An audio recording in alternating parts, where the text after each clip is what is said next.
Okay guys, just finished running the car through the car wash because I've not got time to clean it myself. But hey ho, probably scratched the absolute shit now. But stay tuned, tomorrow's a big day for the old girl, the Focus. We're going to chuck her on a dyno, get her mapped up to stage 1, compare the power difference. Stay tuned. Nice. If your boost gauge is not going all the way into the red zone, then it's not stage 1. You're basically running stock if it's staying just above that red line there. However, I'll show you in the next clip, that boost gauge should hopefully sit within the red, which will indicate that it's now being mapped up, running more power. Apart from that, it's probably the only way you're actually going to tell the difference if you've never driven both vehicles stock and mapped before. Cool, so stage 1 map has now been put onto the Focus ST. That is on the dyno ready to go, and I'll show you those runs now. However, we've got the Mini here. That is also going on a dyno. That's on a separate video. So if you love the sound of a supercharged whine, make sure you go watch that.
So we gained 26 brake horsepower there and 95 Newton meters worth of torque. Obviously being a diesel, it is all about the torque.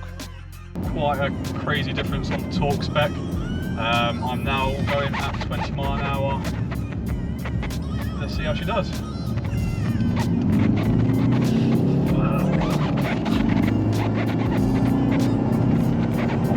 Oh yeah, that is a different, pretty good.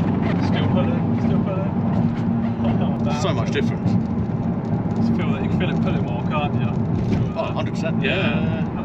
It doesn't die off anymore about 2000, it just pulls the whole way through. So if you watched my previous video, I got Glenn here. He's got the stage 2 Focus. So I'm just going to get his opinion on, see if he can notice any power difference.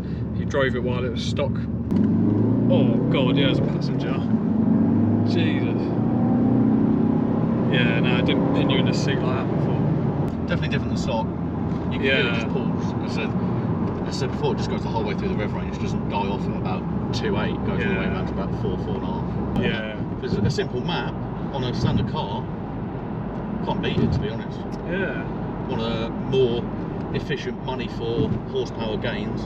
Yeah, definitely. It's pinning you in the seat a lot more. Whereas passenger before, I don't know. It was torquey, but now I feel like I'm getting thrown into the seat, which is quite nice. So it definitely made quite a difference there. Yeah. That better MPG, can't beat that.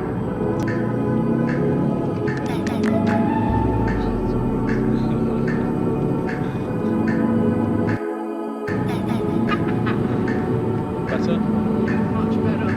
Oh god, I'm at speed!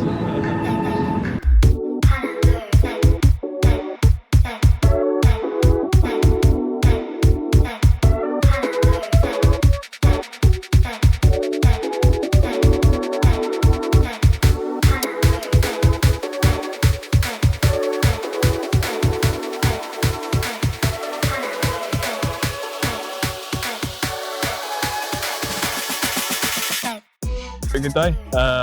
Yeah, so we started off on the 179 horsepower on the standard, and then on the second run it took us up to 205 horsepower.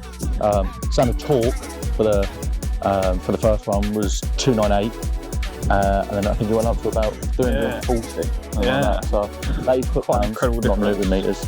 Yeah, I'll put the Newton meters on the screen here. But overall, yeah, that was quite an impressive difference. Performance-wise, did make actually quite an impressive difference there on the acceleration. And like you said before, it's just pulling through now. Like before, it sort of just as you put your foot down, it just sort of dropped off a bit. But now it's just pulling and pulling, which is quite nice. Not an amazing difference, but enough that I feel like I've got my money's worth out of it. And it worked really well. It is the most horsepower for money, simple math. Easiest thing to do to a car, you don't have to do anything drastic. It's a simple stage 1, so you don't need anything to do with it. Forward to taking it up to stage 2, getting some more modifications on there. Also got a few other cars to work on at the minute as well, so stay tuned for that. So we're building that race car mini at the moment. Got the trip to Andorra. Oh yeah, got a big Spanish trip coming up on the bikes. There's a lot of content coming this way, guys, so make sure you follow, like, subscribe.